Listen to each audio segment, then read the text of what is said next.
Hello, everyone. Welcome to the PC Perspective Podcast. We're back after a week off. We're at episode 837. It's September 24 already, 2025. I am Sebastian Peak. Jeremy Hellstrom. I'm Josh Walrath. I'm not going to do that. Just Brett Franzenberg. That's it. If you've ever felt like your life was missing 5 old guys griping about technology, we're here for you. I'm Kent Burgess.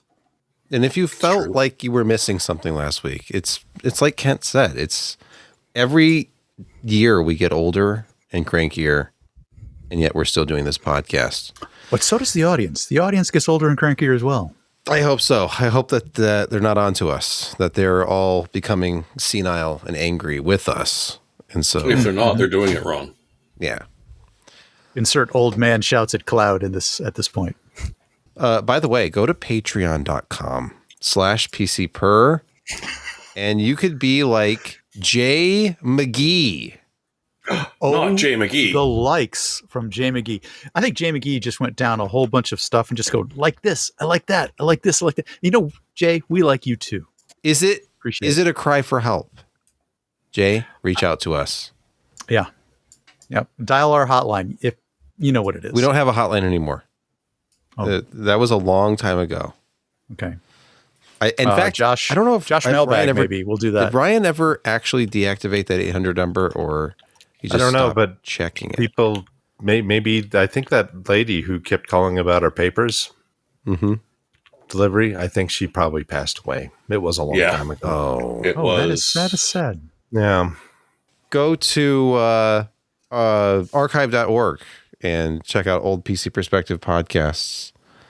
I don't know if they're on archive.org or not. Yeah, I'm sure they might be.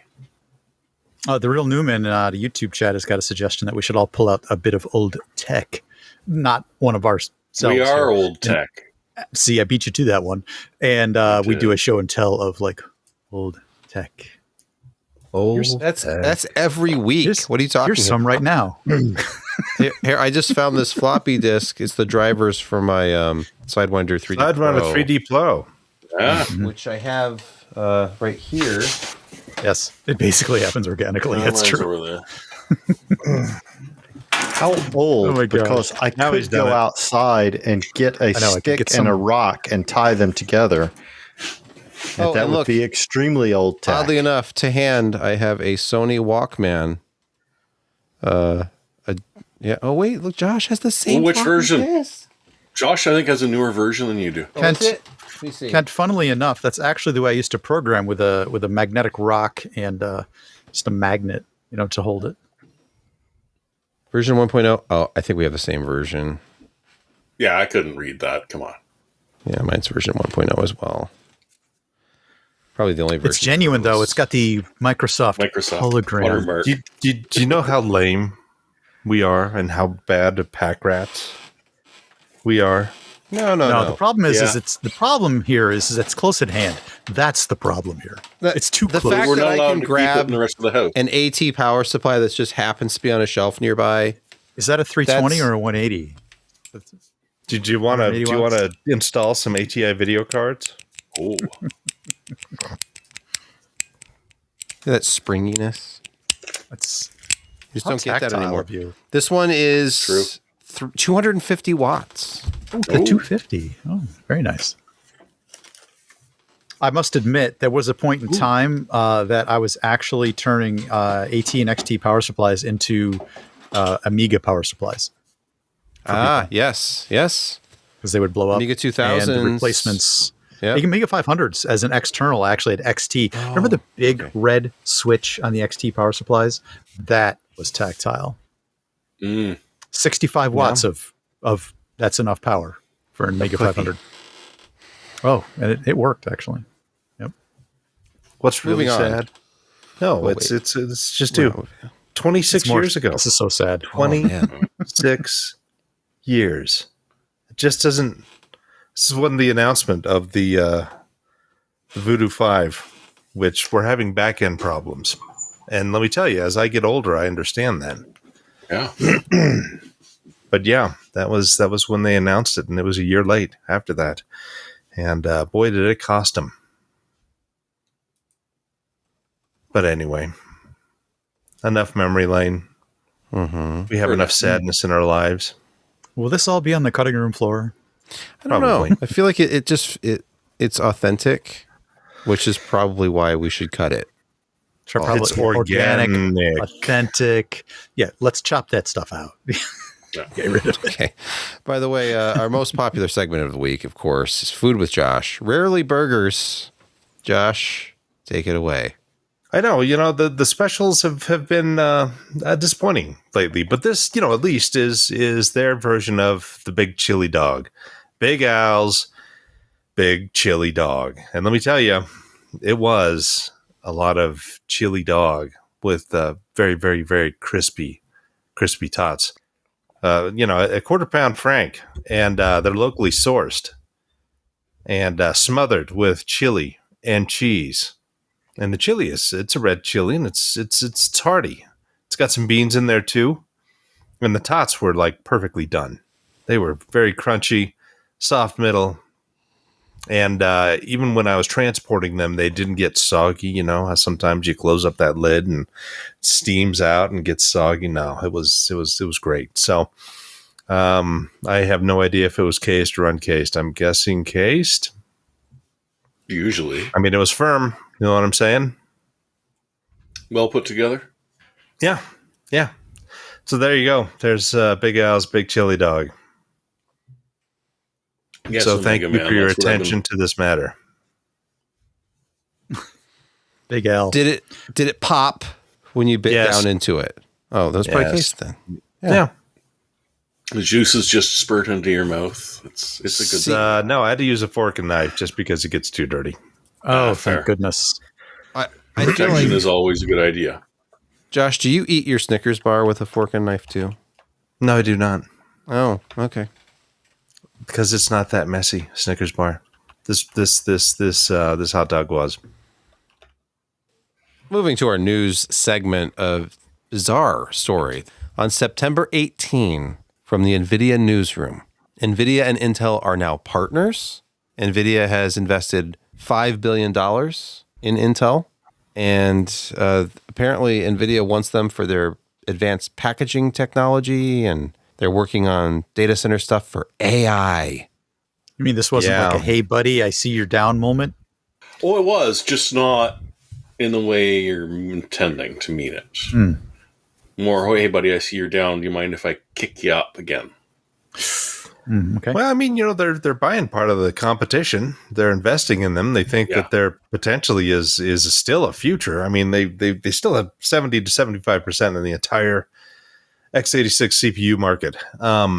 We don't know details of what they're going to be working on, other than they're saying they're going to be working on future AI type products, combinations, which it's not a bad idea because NVIDIA only has ARM based processing. Sturbers are still quite heavily x86, and they don't have an x86 license, and they're certainly not feeling the mood to have some kind of partnership with AMD. So Intel's down in that area. They've got their Gaudi stuff, but it doesn't sell well. They still have their graphics that they're working on, and certainly it's a significant part of their integrated graphics and mobile.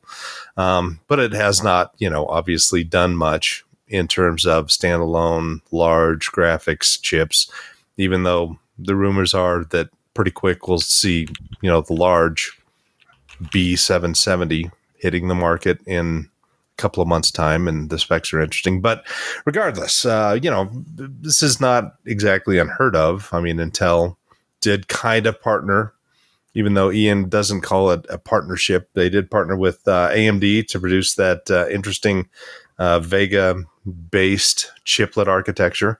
It's one of the first really interesting kind of packaging solutions that Intel did years and years ago. And they had to cooperate on software and other support issues and working engineers together to get that to work. So, it's not as deep a partnership as what we're probably looking at from NVIDIA. And certainly there was not $5 billion that AMD gave Intel to be in their mobile chipset. So,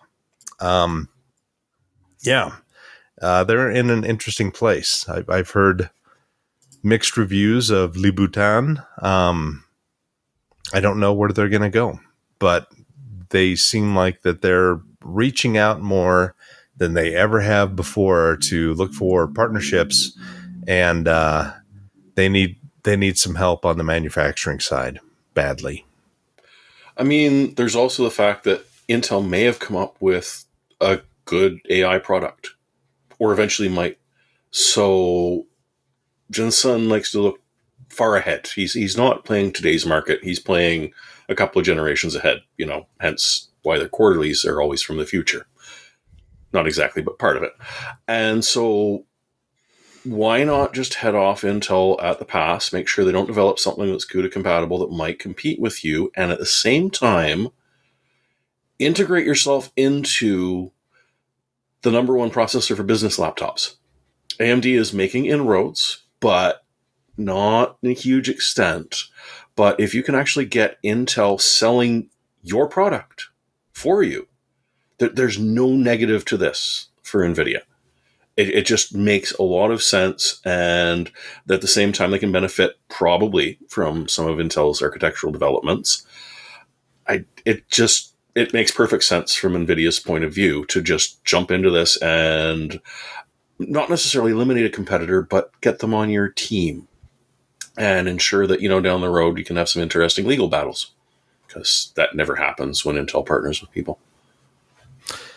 And also, if the 14A process is as good as everybody's kind of hoping, then they're going to be, first in line to be able to access it. And even bigger is, while TSMC has a, fairly significant packaging group, I think Intel is at another level from there in terms of their technology and what they have available to them. So that's another big thing as we're, moving towards chiplets again. Monolithic is it's only so limited in what it can do. If you can get fast chiplet interconnects and packaging that not only is fast, but relatively inexpensive, then that's just a win-win for everybody. And that's it's an interesting area that I think they're going to be going into pretty hard.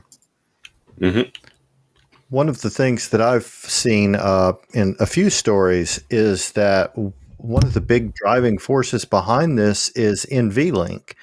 And the goal to get NVLink to sort of replace PCI Express in the data center because of a lower latency and a better power efficiency on it. It gets pretty technical, and actually I'm not the best one to talk about that. That would probably be Josh, but yeah. So, but I've seen several stories where they're bringing that up consistently. About that was the first thing that they're talking about is NVLink in the data center to replace PCIe. Yeah, because in the data center, it's not so much PCIe. I mean, it is a part of it, but Ethernet is huge. Yeah, Ethernet's the killer there. If you want to work with x86 processors, you're going to have to develop, an Ethernet-based product, and so far a lot of these, really big iron NVIDIA things are all ARM-based and NVLink, but by making inroads here, they could have some native connections between server CPUs and all these over NVLink. So yet again, that's a win for NVIDIA because it opens up the entire x86 software stack that is pretty robust. And he spent a lot of time at the last conference talking about the optical connects. So, yeah, that makes a lot of sense. It's crazy to think that just a few years ago, obviously this never would have happened, but that if it had happened, then you'd be tapping into Intel Foundry as well. But reading the story at Reuters, it's the Intel Foundry is not involved, at least not initially. Jensen said that his company is continuing to evaluate the Foundry technology, but it's not a part of this at first. They will be getting the CPUs and the advanced packaging for their joint products, but they're not using Intel's Foundry. So I'm sure this will all still be packaged up at TSMC. Well, yeah, but packaging possibly either place, but for chip manufacturing for the near future, it's all going to be TSMC because 18A is not really ready to go for third parties, at least very well, and it's going to take years for them to actually develop it. There's a lot of tools still to be made on the software side as a foundry partner, and yeah, I mean it's not throwing it out in the future.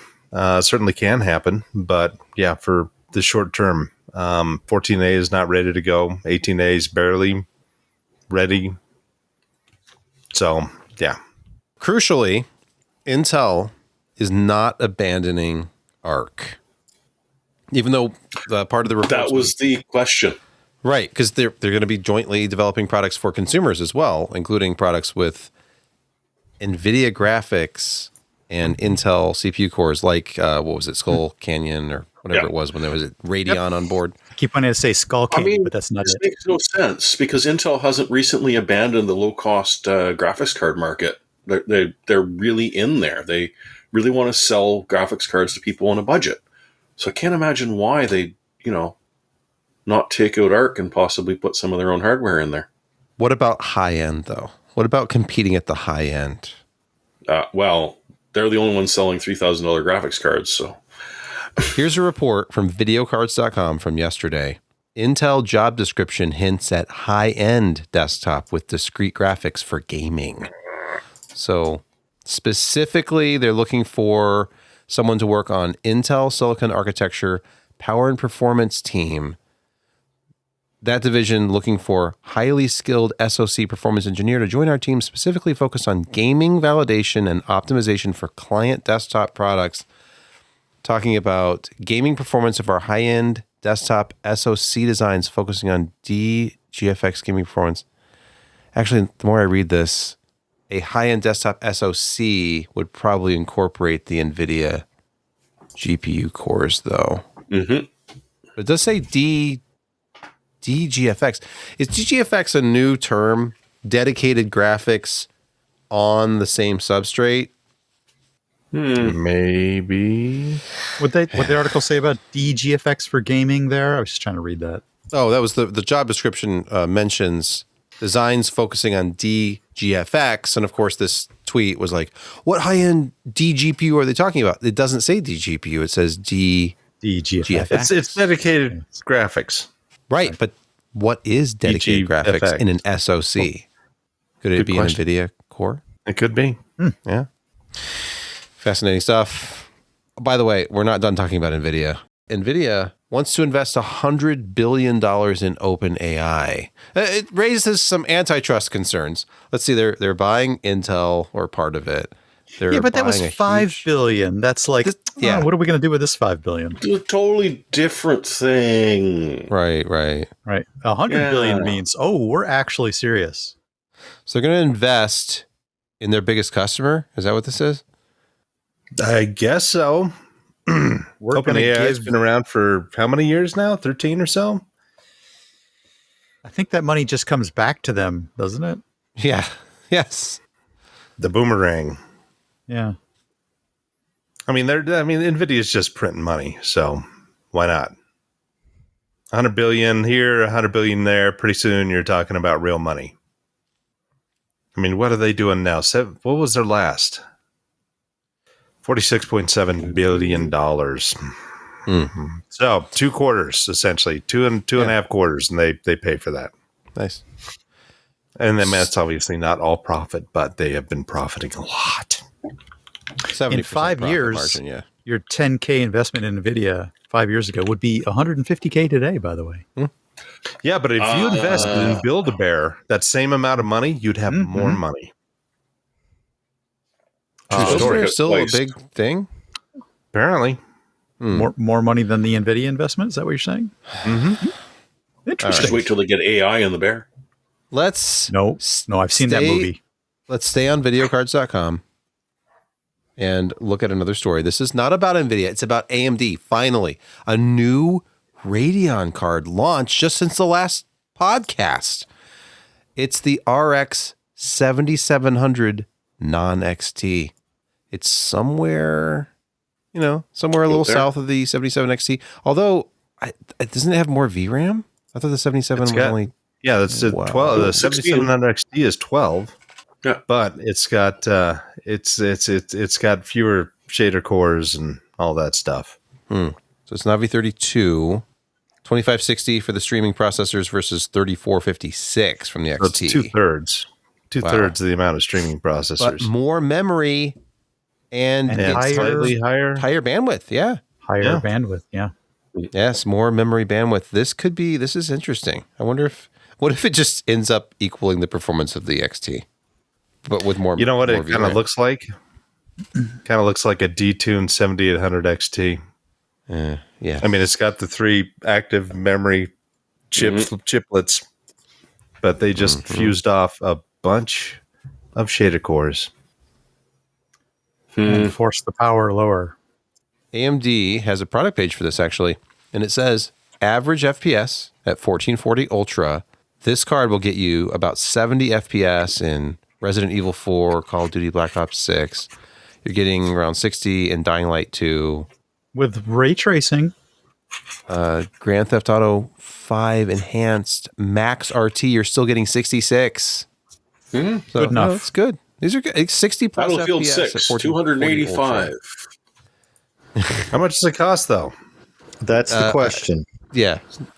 Now, graphics cards plug into PCI Express slots by and large, unless you're one of those, advanced people who has an advanced graphics port, and that's a whole other thing. But you also have to go back a few generations of processors to utilize one of those.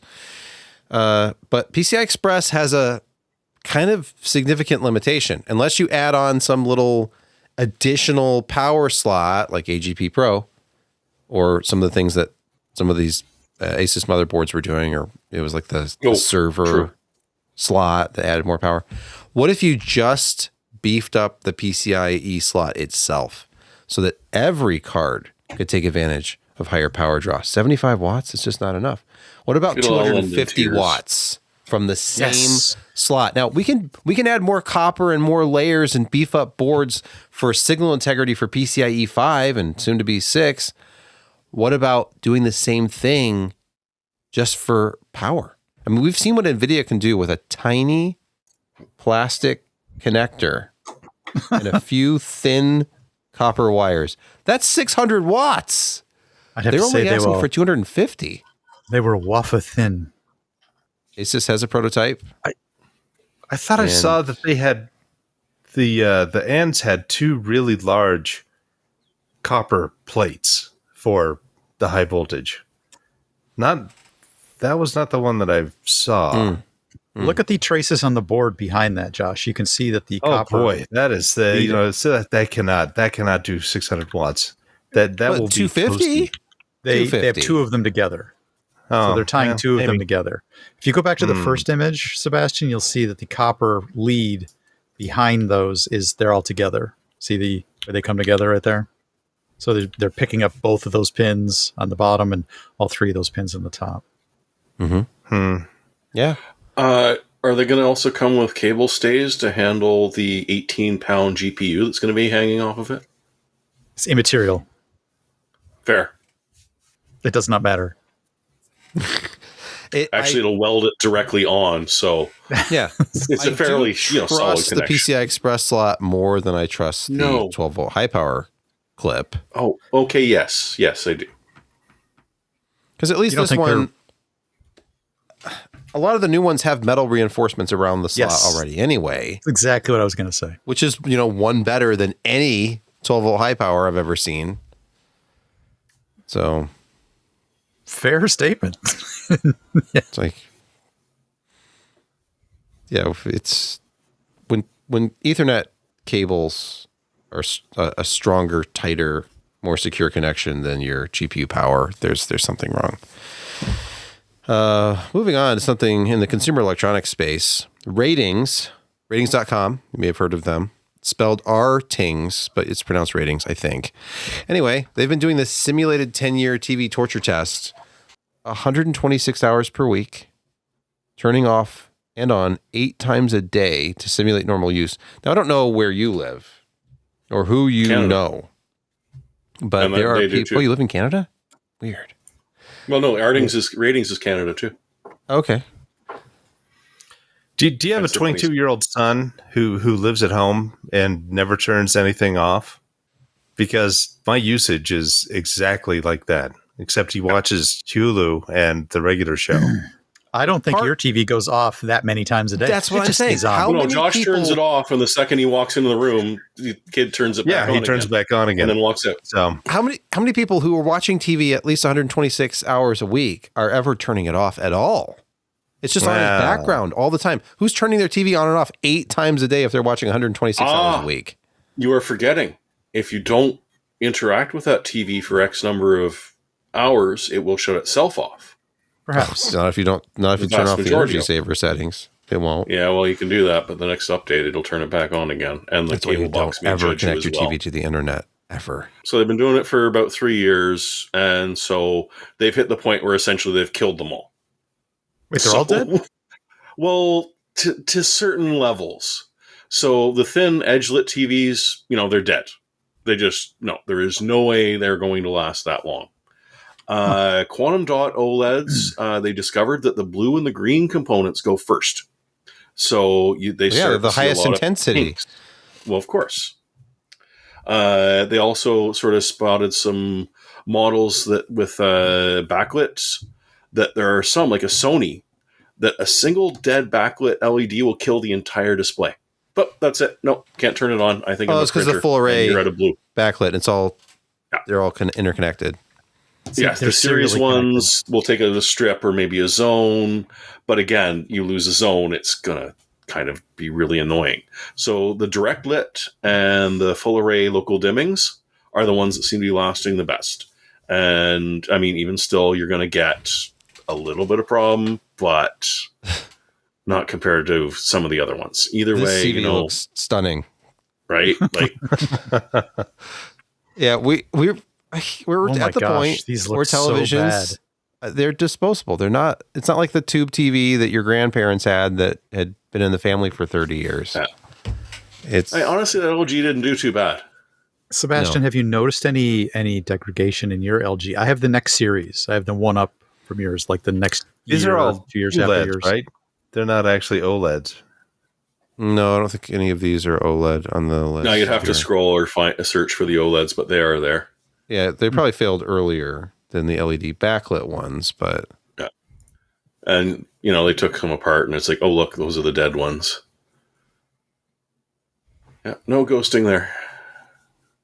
Wow, it's like they beat these with a bat or something. It's just that's a problem. Cracks. That's a late guy plate. Yeah. Jeez, they just cracked. I need to dig out my original LG 45-inch 1080p that I think I got in 2008. See if it still works. Define works. Yeah, well, it's been sitting for a few years. My old Plasma 40 still works. Lovely. Well, Josh makes is not allowed to have sound. plasmas. It does. It does make a bit of a sound. I'm fine with it though. Yeah. We've got a 50-inch plasma in our bedroom that is still working and looks fantastic still. It does have a bit of a buzz though. A little sizzle to it. And speaking about electricity, how much would they spend in a month, do you think, to power all of that stuff? It's a good question, Maybe they have solar panels on the roof of their ratings building. Yes. Mm-hmm. Well, it's Canada, so, I mean, that would work a bit of the time. But All right. Speaking of time, history. The history of the internet. Jeremy posted this. The internet we know now. The ARPANET. That's what it started as, because there was research, but then, of course, the government had to get involved, and they were funding it. Yeah, true. ARPANET is the predecessor of the modern internet we know today. Ours technically did a 3-part on sort of the history of the web. Mm-hmm. And what really amused me was their third part was just sort of the rise of the user when everything got ruined. Yes. How did users ruin everything? Larry Page and Sergey Brin. Oh, yeah. No, those arseholes definitely helped ruin the internet. When it was just universities talking to each other, it was only the... I want to continue to use Altivista, by the way. None of that Google crap. Yeah. Or Ask Jeeves. Yes, and back in the dangerous days when the blink tag still existed. Yeah, you see some of these old user interfaces, and I sometimes think we've lost something. We have. No, they were simplistic, but still pretty. And there's no animation. It doesn't try and inject AI into it in any way, shape, or form. Oh my gosh, Newgrounds. Oh my gosh. Like a picture or like a horizontal or vertical. Yeah, with it just links you somewhere instead of just crashing your browser. Because you go to hothardware.com and they have so many ads that just stops working. Yeah, you got to blast your way. Well, Phoronix is the worst. Yeah. I recommend PCPer.com because we still have that old school. That's right. Banner ad style on purpose. Yeah. So if you live through it, you read through those 3 articles and you will be amused. And if you didn't live through it, well, damn it, kid, you should read about what we had to deal with back in the day. Both ways. And you had to build the hill first sometimes. By the way, it's time for our weekly reminder. At least every couple of weeks, we tell people Windows 10 EOL. They keep on warning us. If you run Windows 10, you've probably had things pop up on the bottom right-hand corner of your screen somewhere. And it's coming. Oh, and Office 2016 and 2019 if you bought it as opposed to renting it from the cloud. I'm definitely hearing the old Tron master control program end of line coming on every time I see this. But one amusing thing that did pop up was the original Surface Hub can't be updated. So Microsoft is just killing them. Look, that's it. No, your Surface Hub version 1.0 is just going to die, which I expect is still running in a whole bunch of conference rooms. Ooh. In like very high, very large businesses that no one's ever really thought about because it was a Surface and they hated it just for that reason. I'm not biased, they are actually that bad. And, you just sort of left it there because it sort of worked, or at least people figured out how to make it work. And yeah, they're going belly up. The newer ones, the hub is still unfortunately going to work, but you could just say, I'm sorry, this is a version 1. It's going to die. We've got to get rid of it. Hey, if you want more Copilot features than you could possibly ever use, then upgrade to Windows 11 today. If you want to dedicate some of your spare CPU cycles to uplifting Copilot in your space, yeah, by all means, upgrade. Yeah, maybe I should post the GP edit way of disabling it again. Because yes, you can use local group policy to kill, murder, and destroy, possibly even maim and spindle Copilot. Please do post that again. I need to follow those instructions. All right. There's so much Windows 10 still in industry. Yeah. Jeremy's right. From Pocket Lint, somebody is upset about the lack of USB Type A ports on their laptops, apparently. This article says, USB-A isn't going anywhere, so stop removing the port. There's a picture of what looks like a MacBook Pro, and it's got HDMI, USB-C, and SDXC. That right there, that's I'm more impressed than most. Yeah. Full-size HDMI? And you're complaining? Can I get an adapter card from the SD to USB-A? Bandwidth might be, roughly the same. Yeah. So I understand. I prefer laptops that have real I/O, as I call it. I don't mean it has like a PS2 port for my vintage keyboard or anything, but I do appreciate at least one Type A because there's so many things in our lives that we've had for years that we'll continue to use that require like external webcams. Yeah. I have to have so many dongles.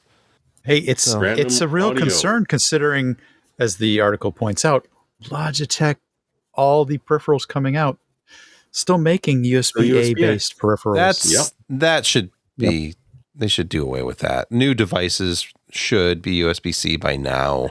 Oh, I think they realize you've only got a limited amount of USB-C ports on whatever device you have, and if it's a laptop, it's one less than advertised because you do need that power. Mm-hmm. Be it from your actual power adapter or from the monitor. One of those USB-C ports is permanently booked. So if they say, "Oh, we've got two," you've got one. Yeah, once you start charging, then it seems like the USB-C port there was never as many as was going to replace the USB-As that were coming. It seems like we had like a ton of USB-As at one point. It's almost like they use more PCIe lanes or something. Maybe that's it. Yeah, weird. And then of course, USB, it was pretty consistent because once USB 2.0 hit, most devices had it, and then you'd have a consistent experience in a USB port on a laptop, for example, was pretty much always going to be high speed. Yeah, you're pointing out something invisible now. Now you have USB-C. I don't know, is that a 10 gigabit? Is that a USB 3.2 by 2? Is that capable of 20? Is it a USB 4? Is it a Thunderbolt but not a USB 4? Is it? What is it? You're missing out on something interesting, and that's how the bandwidth could be shared on or multiplex between ports, depending on which side of the device it's on, especially with laptops. If you plug in two high-speed devices into the same side of the box or same side of the machine, you're likely to divide that bandwidth. When instead you should be plugging in on opposite sides because they're on different buses. So are you saying that people USB is like a box of chocolates? No. Yes, I am. Okay. The answer is always yes, Brett. Just go along with it. Yes, I am. I realized it was resistance was futile, and I went along with it. Now that I think about it, how many USB-C wireless dongles have you seen for like a mouse and keyboard? None. Yeah, the Logitech ones are USB-A's. Brand new. So the Microsoft. I just got a brand new Logitech gaming mouse. Still Type A. Their latest headset, the G533, which I need to review, still USB Type A. Every new peripheral is still using that. Even the super speed stuff, the Corsair stuff, it's all Type A. But a lot of them will include a short little converter from A to C type. But the Skill series that I've been using for about a year, it does have a USB-C dongle, but it has a to C cord that goes to the tiny little dock that the dongle actually plugs into on the desk if you want to do it that way, which is how I've got it set up, because then I can, when the battery does die, I can just pull the plug and plug the mouse in. But it is C on the dongle and on the mouse as well. So. But that's the only one I've seen. All the Razer mice that I was using previous were a USB-A. I think that the Asus keyboard that I'm using still uses USB-A on the dongle side as well. Which you could, if it's wireless, yeah. Because a lot of the keyboards of the last few years have been Type C on the keyboard for the removable cable, but the other end is Type A. So you can just substitute your own C to C cable, but but that's a C to C cable. That's not a dongle. Exactly. But I think the problem is that they just need that extra space for their wireless transmit receive, or just receive, I guess. But yeah, let's move to the next segment of the podcast. It is Insecurity Corner. Welcome to Insecurity Corner, your weekly reason to drink. In our first story from Ars Technica, Supermicro server motherboards can be infected with unremovable malware. Now, there are probably those who think already that there's just baked in hardware malware on Supermicro boards. They'll never trust them again. And they're not wrong, but also. Yeah, this is yet another UEFI infection. It's similar to what we've heard of before, and absolutely and completely terrified us, because no matter what you did to that system, it didn't matter. You were still infected. The original one was HP's, and they were specific to HP. But the problem is Supermicro motherboards. That's a lot of servers of any brand. You don't buy a Supermicro server. You buy a server, and it's, guess what? It's running a Supermicro in there because Tyann kind of went away. It's terrifying because regardless of how it's been set up to protect itself from getting firmware without a proper digital signature installed, they've found a way to do it. Now, thankfully, they still need to get a hold of the baseboard management controller on the server and, fool it before they can load it, the new firmware. But I'm sorry, if you're flashing a server BIOS, you're not doing it over the web. You've already got physical access. And do you know where your servers are? Yeah, are they in probably not. some random city in a random building you've never been to because you use the cloud and you trust the cloud, even though you're an old man who likes yelling at them, because you've got no choice because that was decided for you. And so now what you're looking at is someone could randomly get access to it, load it on, and those VMs get reused over and over again. And I mean, I didn't get the chance to read completely through this, but I'm thinking that once you've got that board, any VM that's running on it or touches that board can be affected. I don't know if you got a better look at this one, Brett.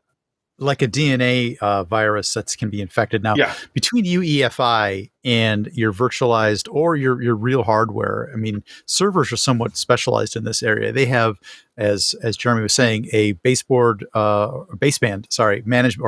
management engine or management chip, and that sort of sits between that UEFI and when the OS sort of kicks off. The BMC in the server space allows administrators to come in and do things like temperature monitoring, updates. It allows you to talk to the server before it's kind of running the OS, but it still allows you to kind of do some configuration options. It's running a miniature OS of its own. That's where this vulnerability comes in. Not the UEFI layer, not at the operating system layer, but a server-specific BMC module that sort of sits between all of that. And that's why it's persistent. And that's one of the reasons why it's sort of received fewer eyes. It's a Supermicro specific thing, BMC layer. And that's probably why it's not quite as hardened. Now, they've said that they have released an update that's supposed to defend against this, but it is another interesting attack platform, surface in the server space. And that does allow you to sort of bootstrap that code into the operating system at some point if the attacker desires. It's bad. It's pretty bad. I don't know if it requires physical access. It might require physical access. It may not be remotely exploitable. But this is I'm sure there are ways to upgrade a BMC remotely, but generally that's done right, like pre-boot. So I would think you would need perhaps physical access to it. I don't work at or how they're getting past like or Amazon digital or any signatures of the cloudy places. Cloudy places. Yeah. Anyway, it's a problem. Servers have special issues. Trust your cloud vendor. Oh yeah, because otherwise you're just going to go nuts. Yeah. Speaking of cloud vendors, LastPass, we've heard about them. They're a cloud password management provider. They say that fake password managers are infecting Mac users with malware. Or is it LastPass infecting what? That's doing that? Infecting who? I like to bring this to the table occasionally because I have no shame. Right? It's a beard. It's fake news. It's just like, oh look, Mac has problems, and he posted this from his MacBook Pro. That is actually true. With his iPhone next to him and his Apple in front of AirPods in his ears, and it was in a desk drawer. Oh, okay. So these fake password management apps, and I don't believe that LastPass is the only one that suffers from this sort of thing, are prompting people to sort of enter their decryption password, and then this allows the attacker to go after their secure enclave, not in the capital E sense, but their storage for however the passwords are stored. And this is kind of a bad one. These fakes that are getting in front of people that essentially tricks users into entering their code. And it's such a naive audience they're hitting too, because they know they're immune to. Yeah, they're faking 1Password. They're faking Robinhood. They're faking Fidelity, Gemini, Audacity. Thunderbird. They're putting up lots of these fakes. LastPass is just sort of one of those kind of like, this is a security platform, so it's also getting spoofed. These are some of the ones that I cringe the most at when I sort of point. I try not to laugh so hard, but this, when the security vendor is the one that's being taken advantage of, that's kind of like a oh, that feels bad moment.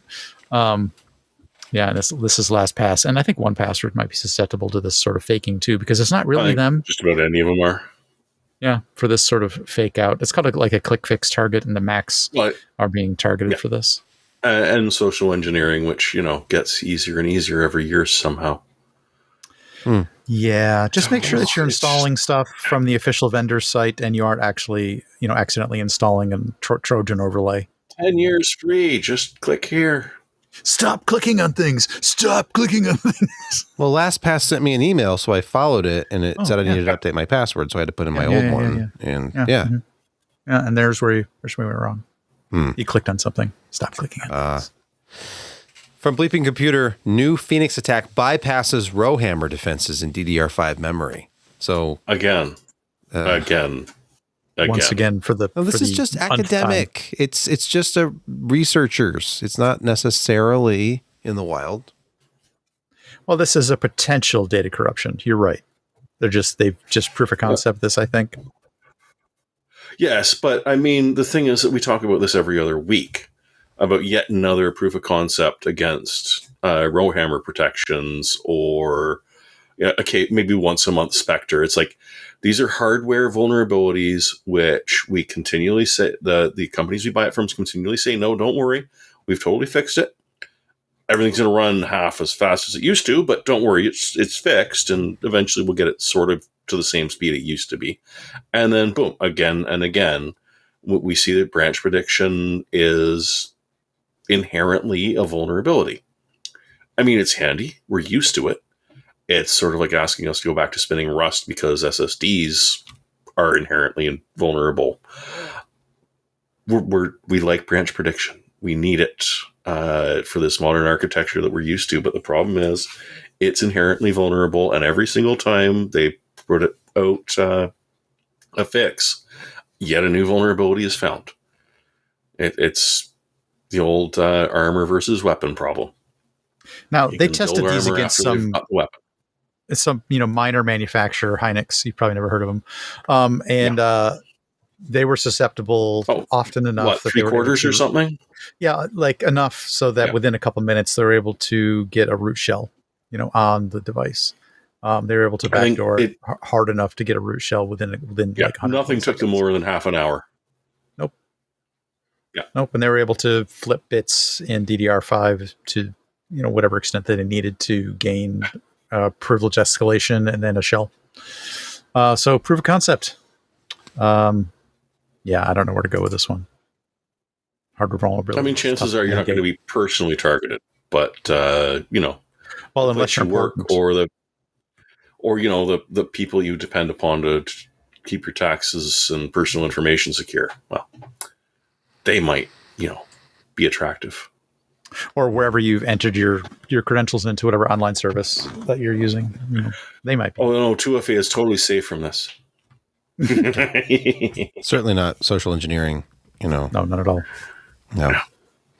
All right, let's move to the next segment. It is Gaming Quick Hits, our first story. Endless Legend 2. It enters early access, but as a changed game. We're following this title. Apparently the beta I like Amplitude stuff. I mean, Endless Dungeon not so much, but the other Endless games I've really quite enjoyed. So I was kind of curious to see what Endless Legends 2 was like. I played the open beta. It was sort of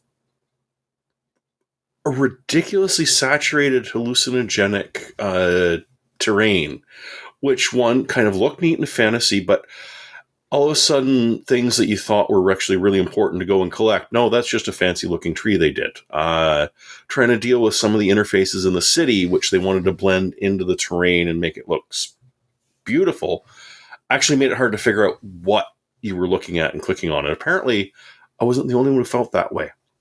The vast majority of the comments they got was about the UI, and not many of them were positive. I mean, I tried to make it sound nice, but again, I'm just like, no, guys, this is a little too much. You're going close to clown on peyote vomit, sort of all over the screen. So they've cleaned that up a bit. They've cut down a bit on the dialogue that didn't make any sense, because if you're playing genocidal murder beetles, the queen saying, hey, you know, that was a hard thing you just did, but don't worry, we're going to get through this, doesn't make any sense whatsoever. So they sort of fixed that a bit, but still made it look neat. It's pretty. There's a whole completely different mechanic to it, where you've got tides, where you start in a smaller area and it gets bigger and bigger and bigger over time as the ocean recedes, which is also where you get your higher level resources and minerals. So if you like the Endless series, Legend, Dungeon, or Space, it's interesting. It's just hit early access at 20% off. There's only, I believe, 5 races with a 6th one coming, which is, you know, pretty sparse for one of these titles. But I don't know. I'm interested. I'm going to give it a shot and see how it goes. Good luck. Now, of vital importance. Except someone just gave me Spelljammer, so I'm going to play that instead. Of vital importance to all serious gamers, something was lost when Apple abandoned the click wheel for this newfangled capacitive touch interface thing of theirs. But thankfully, as Ars Technica is reporting, all 54 lost click wheel iPod games have now been preserved for posterity. It was a especially cursed journey, and they're back. Now, finding the last few of them that were actually working and that someone installed. Do you have to have a firmware modded iPod Classic to get this all going? Do you have to? Is it really the same without real hardware? How do you simulate the click wheel? What is this all about? Basically, it's just game preservation. We've occasionally talked about. No, but on what? Do you have to have an iPod Classic? Well, what are you saying? Perhaps. You don't? Don't you have one? I have an old iPod. I don't have most iPod. Most Classic. people had one. Most people had an iPod with a click wheel. Of course, they probably don't work anymore. Unfortunately, I don't think my Nano. I never had an iPod.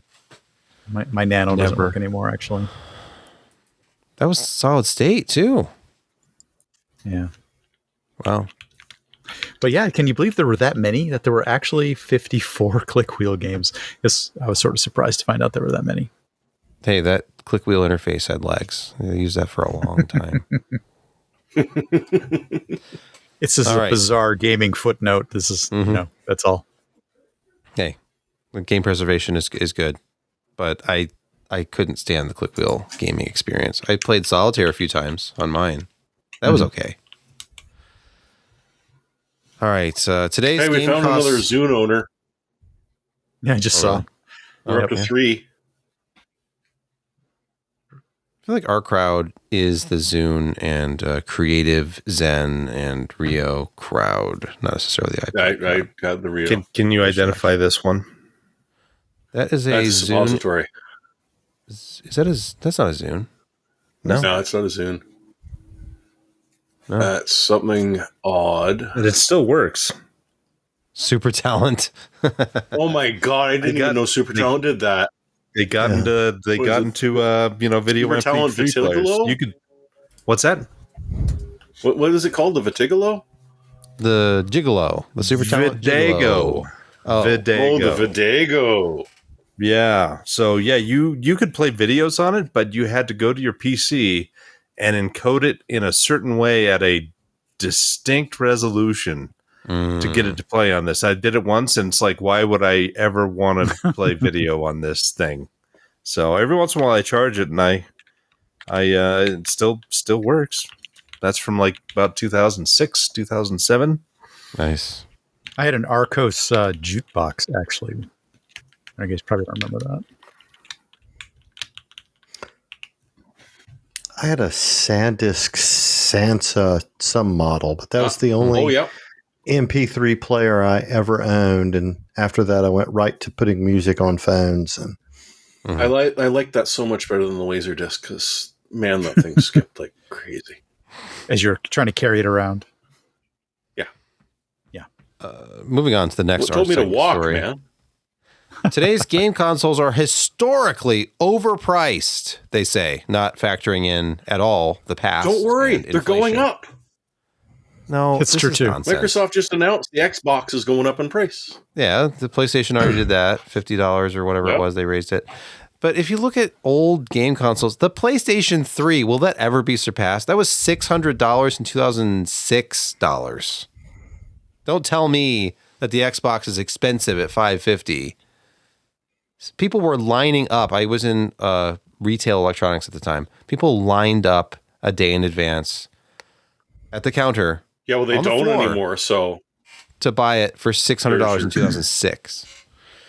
So they're not historically overpriced. I just don't think that you're factoring in the expected price based on the release date. Brother. The expected price of the Switch is $116. What does that even mean?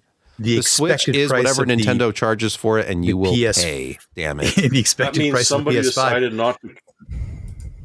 It means someone decided to sniff glue that day. I'm sorry, a Switch for $100 and change? What?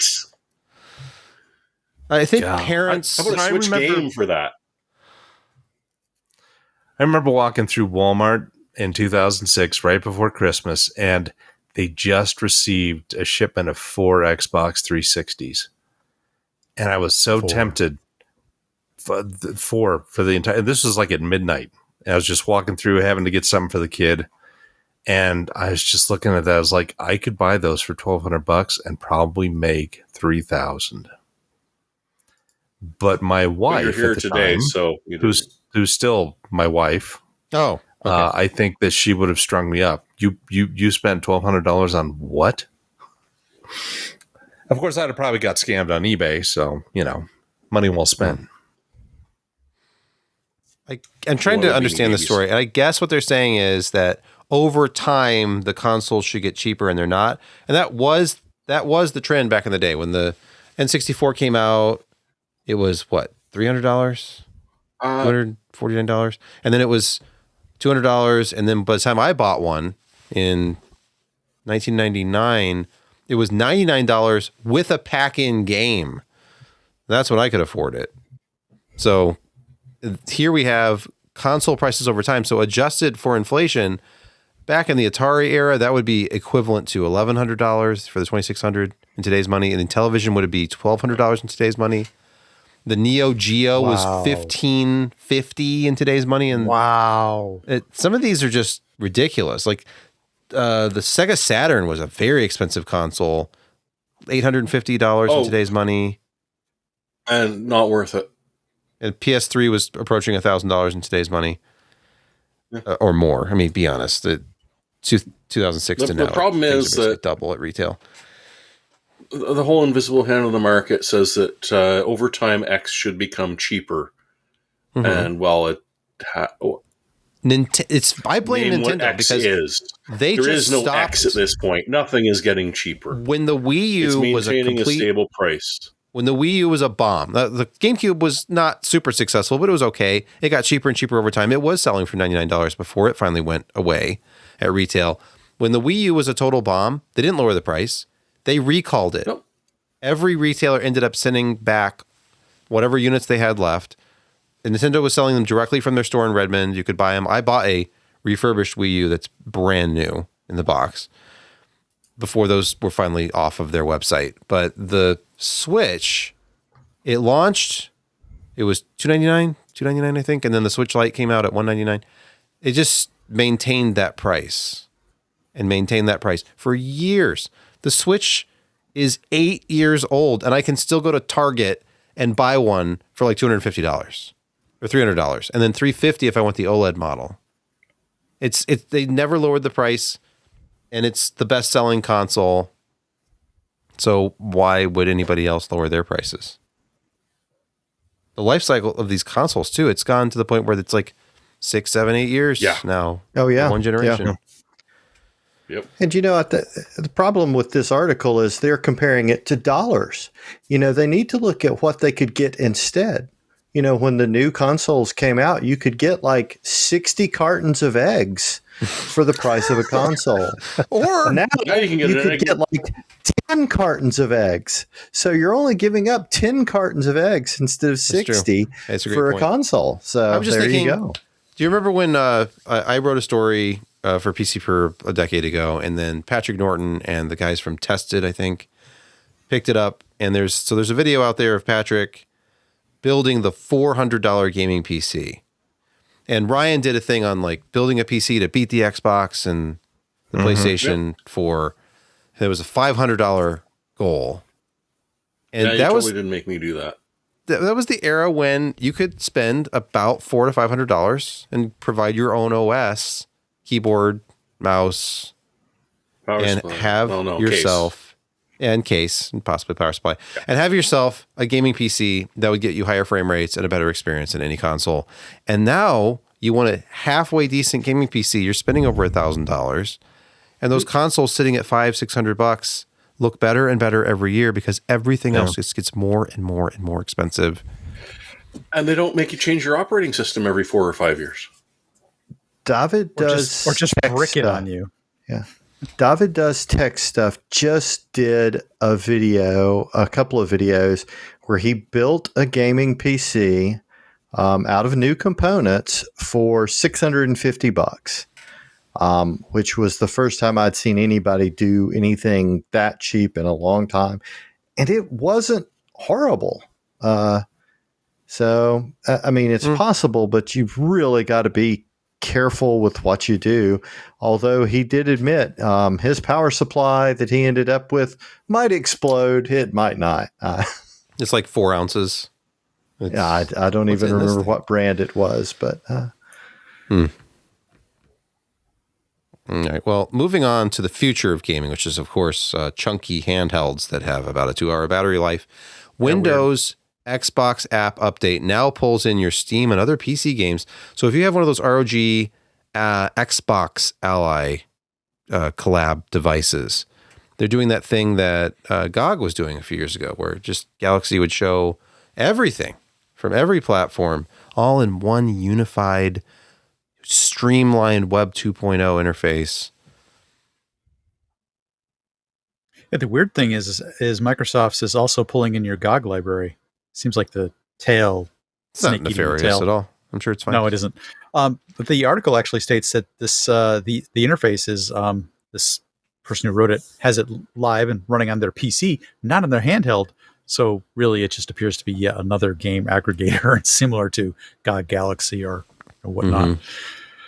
And my question to this was: Do we need this? Does this? Well, no. You named the best one already. On a handheld, Galaxy? Yeah, I have a ROG Ally. The first GOG did the best job of those. I like GOGs. I mean, yes, I do. I like the other Galaxy. Ones, fight it. So you've got a patch to get your not necessarily your Steam, but sometimes your Epic or your various other ones to work. Your Ubisoft library. There's always a conversation on how to fix it. There was a little bit of it's gorgeous. Well, and there constantly is because they don't like it because you're using their storefront and not yours. I don't shop much on it. I just wanted the launcher. I just wanted a launcher from one. The launcher is all I want. Gorgeous. Yeah. It's beautiful. And I also use it when it's like, oh, hey, this game's on sale. Okay, wait a second. Stop. I also want to know if I own it already. I own it already. Oh, yes, I do own that game already. I just haven't played it. Yes, I've had that problem. By the way, there is always this point of view, and we have Tom Steck in the chat said, I built my PC for work. The gaming was free. Write a CV or do grocery shopping on a console. I'll wait. And that's valid. However, if I want to play current games, say I found some 2025 title that I really want to play, and my old PC won't play it, and I need a new graphics card, I'm looking into a new build. It's so expensive now that it becomes attractive to look at like a $450 digital edition of some console to play the same game. And you can go to e-cycling places. I have one here in Michigan. It's called Lake Michigan Computers. They will sell you a Dell Optiflex desktop tower that is ready to go. for $30 every day of the week. So if I just wanted a PC of, fairly recent vintage, like maybe it's a Core i3 or something, but it'll get me online. It'll let me pay bills. It'll let me go shopping. And then I have a console to play games on. I'm still spending hundreds less than it would cost me to build a comparable gaming PC if I'm also buying the power supply, the case, the operating system license. I might just utter the words GeForce Now at you, though. Oh. Okay. It has negative latency, almost. That, and you're going to run out the other side of what you would have paid for that console at some point, too. I don't know. And Tom's Tech, don't give them any ideas because they will add an AI assistant to your console that will help. That's you coming. rate That's next CD gen. I mean, why? How could Microsoft go on stage announcing the next generation Xbox and not make it all about Copilot and how it's going to make your gaming life better? Yes. It'll learn from your habits. It will talk to your fridge and your TV. It'll learn from your and gaming your toaster. Habits, and it will provide you with better recommendations than ever before. Pre-download games that it thinks you'll like. Get Amazon Prime, Microsoft edition. Can I get Copilot to aimbot for me? Can I? That would be you'll get banned, but yeah. Yes, but you're only allowed to play with other people doing that, and so it just becomes an instant. It becomes the old what do they call the scan hit? If everyone's doing it, games, the hit scans. So the second the NPC saw you, it just hit you if it got a clear shot at you. Oh, yeah, I've got a killer. I've got a killer app. AI as TV guide. It organizes all of the stream shows that you want to watch in an order that doesn't exhaust you from any one series. It learns from your viewing habits. Yeah. It tailors, it curates. Yes. We'll definitely not try Nielsen AI. And it will take everything from Disney and HBO Max and Hulu and however much crap that you're paying. You have a weird point to this, because I think at a certain point you're binging a show, you're 5-6 episodes deep, and you're like, there's a certain weariness that sets in, but you can't stop. I'm like, I need to get to the end of this. What if the AI said, you've probably watched this one enough, let's switch over to another show? Yeah. For a few episodes. And it bookmarks it. So you can go back, you don't forget about it. Exactly. Oh yeah. There's the other one. Yes. I don't like that idea. Oh, right. I was watching like 8 episodes of that 12 years ago. Because it sucks? You don't like the idea because it sucks? I forgot. No, I don't like that idea because I know we've got some hardcore fans that just have the podcast on this 24-hour running loop. That's and they most just watch us constantly. Yeah. And it's an obsession, really. Yeah. And we encourage it. Yeah. All right. Don't stop that. Keep doing that. Yeah. Moving to our reviews portion of the podcast, real quick. LaCie, if that's how it's pronounced, it's L-A and then capital C-I-E. They're a fixture of the type of store frequented by a certain member of our podcast. People with USB-A? People with USB-A ports? You've seen these drives in the past with the orange bumper all around it.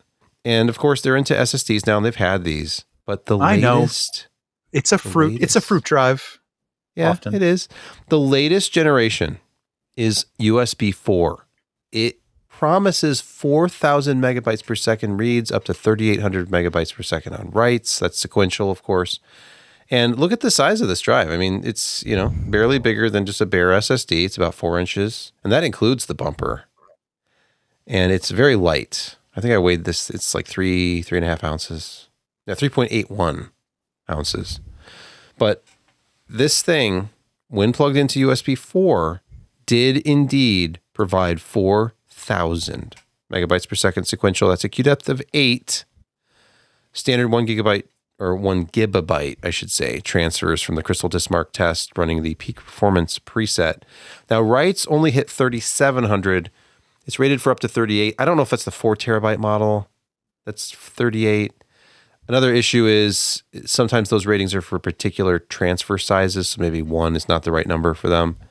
But in any case, it's very, very fast, double the speed of any portable SSD I've ever used. And then in real-world testing, you will see for modest transfer sizes, and I was doing something that I think I made like a 32 gigabyte file. to transfer. For the first several gigabytes, it's running at full speed. You're getting close to 4,000 reads and writes. After that, it tapers down to like 1.6, 1.7 gigabytes per second. And how hot was it to touch at that point? It was not at all. This thing was very cool. Oh.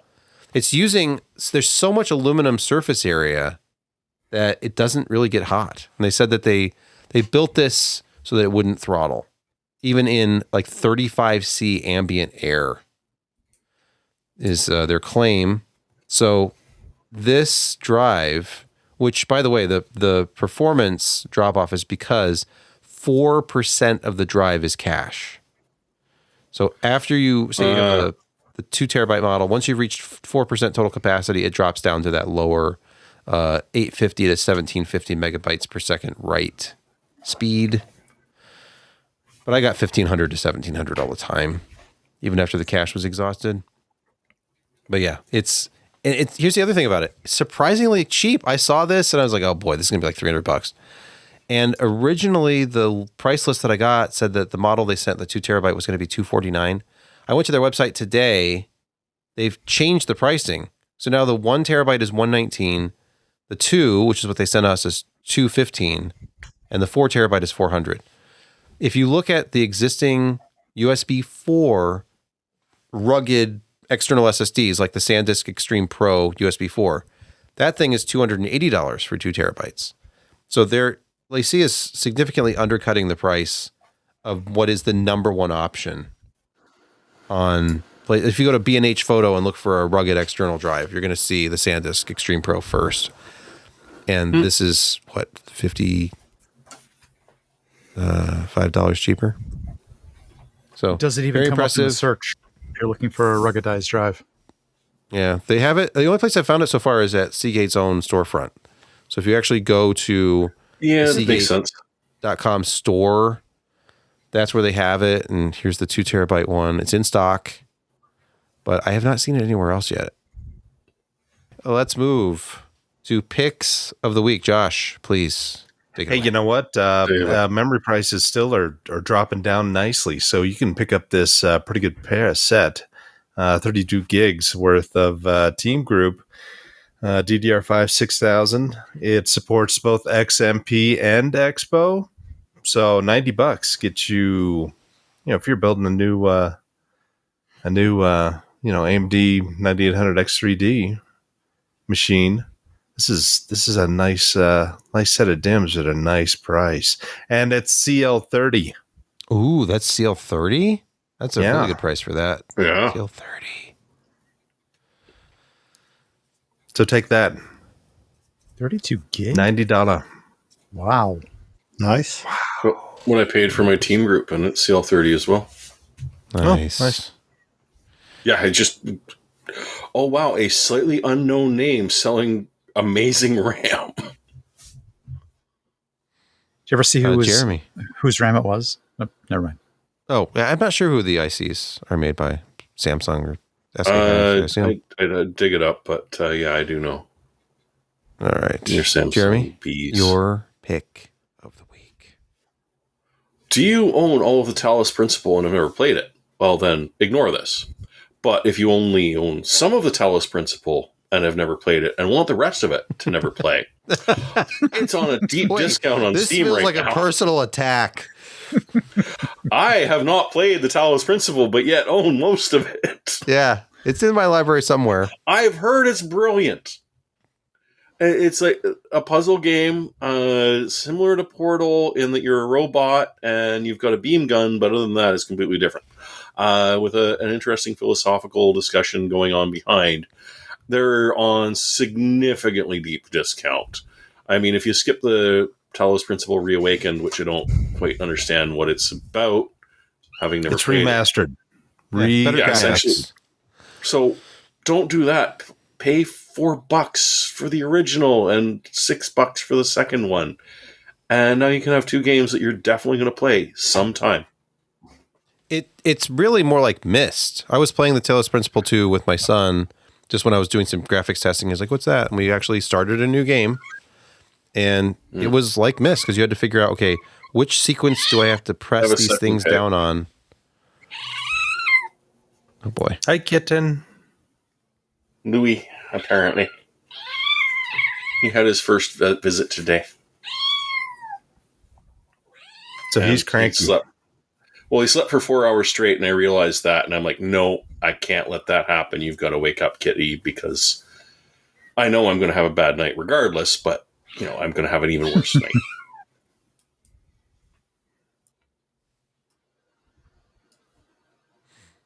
Moving on, Brett, I believe, is next on the list.